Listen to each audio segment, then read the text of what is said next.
Hello, I'm Chef Diane DeMayo and welcome to my kitchen. Today we are making a twist on a dumpling where a very good friend of mine, Rosie, over at iHeart Recipes makes her own version, which is phenomenal. So today we're going to do a dumpling with kind of like a homemade flour wrapper, very Korean style mandu, stuffed with some pork, some onions, garlic, ginger, the whole shebang, but we're doing it in a little bit of broth with some black vinegar, sesame seed oil with garlic, and some homemade sambo ulak.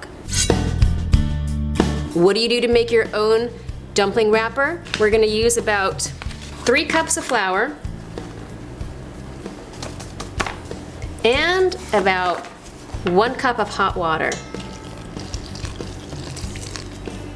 Make sure that you get it nice and stirry. Your dough should be thick, and sometimes you have to knead it for quite some time.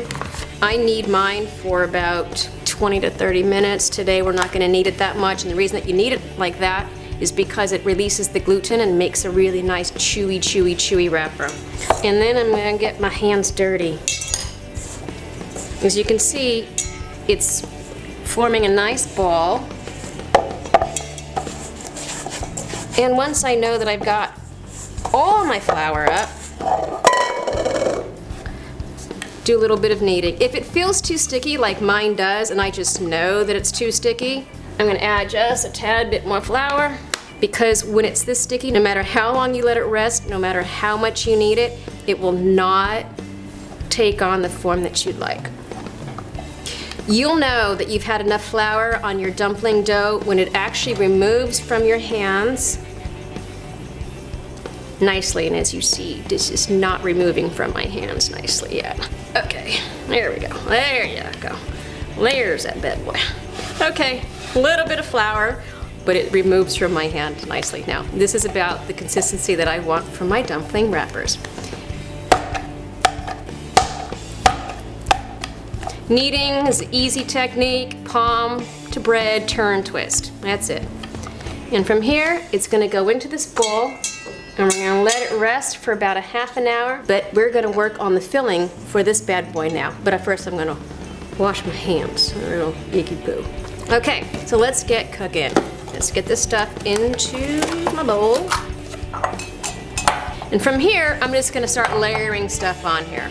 A little bit of sesame seed oil. We're looking at, that was about 2 tablespoons, and this is about 1 pound of ground pork.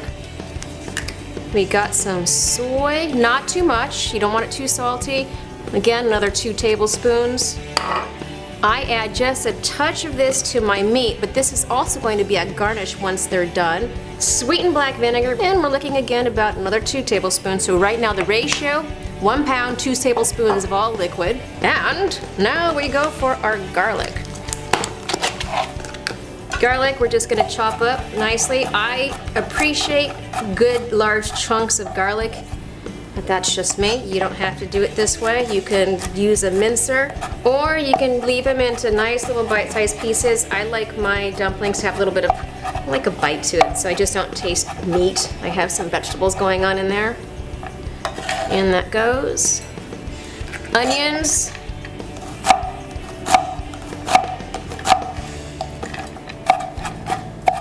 Now some people actually use egg whites when they do their dumpling filling because it kind of binds it together.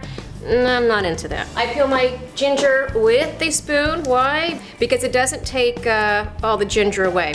I have a nice ginger stick without all the pieces of ginger removed. Lots of ginger. If you notice when you eat dumplings, whether they're from China, from Japan, or from Korea, you have a very predominant flavor of ginger. I like ginger, so I use a lot of ginger too. Okay, that's about 2 tablespoons. I like scallions. I could easily use a 1/4 cup to that ratio, but I'm not going to. Maybe 1/8 of a cup. In they go. So there we go. Nice and mixy. My dumpling dough has been rested. It's got some good sleep. We're going to take it out. I like to dust off my board with a little bit of flour. It keeps it from sticking. Bye-bye.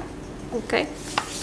And I'll do just a couple. There we go. I'm just going to roll out 1 log because you'll see how far that actually goes. And after we get into a nice log, we're going to cut it into balls.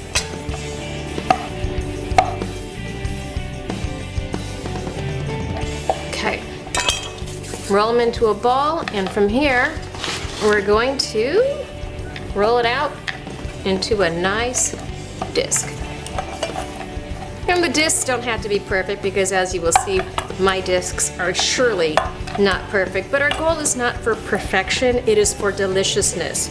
Now once I have these filled, I'm going to have a pot of boiling chicken stock. And you'll know that the dumplings are done. Why? Because just like in gnocchi, it's flour based and they'll kind of float to the top and they're ready to go.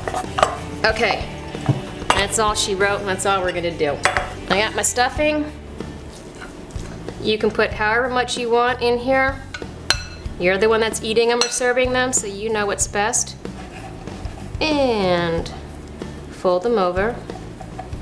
A lot of times I'll take a fork, crimp my edges. You can be fancier if you want to, but you'll see when we're done with this how nice they look, and being super fancy with how I crimp my edges really won't matter.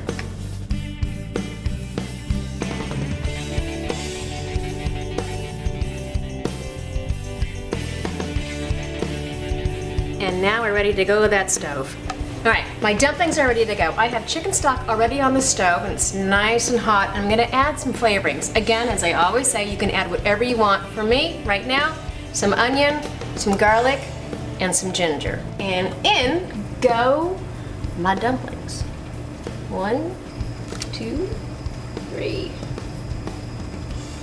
You can use any type of stock that you want with this. For me, now, chicken stock.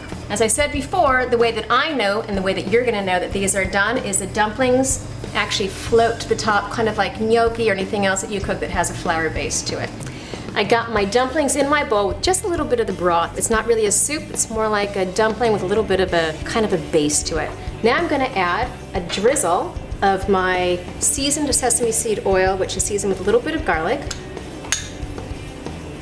And on top of that, I'm going to give it a dash of that sweet black vinegar. Maybe more than a dash. Oh, about 1.5 teaspoons.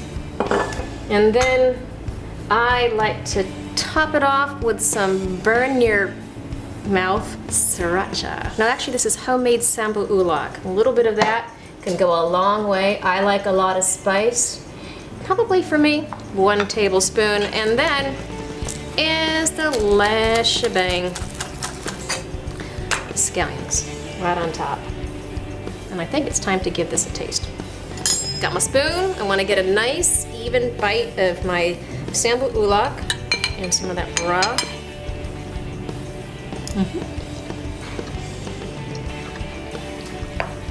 First of all, my mouth is burning on fire because I took the biggest bite, the sambu ulak.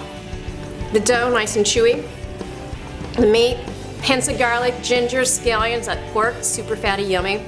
And that chicken broth gives it a nice plus with that sweet black vinegar. This is delicious. But if you want to try something a little different, check out iHeart Recipes.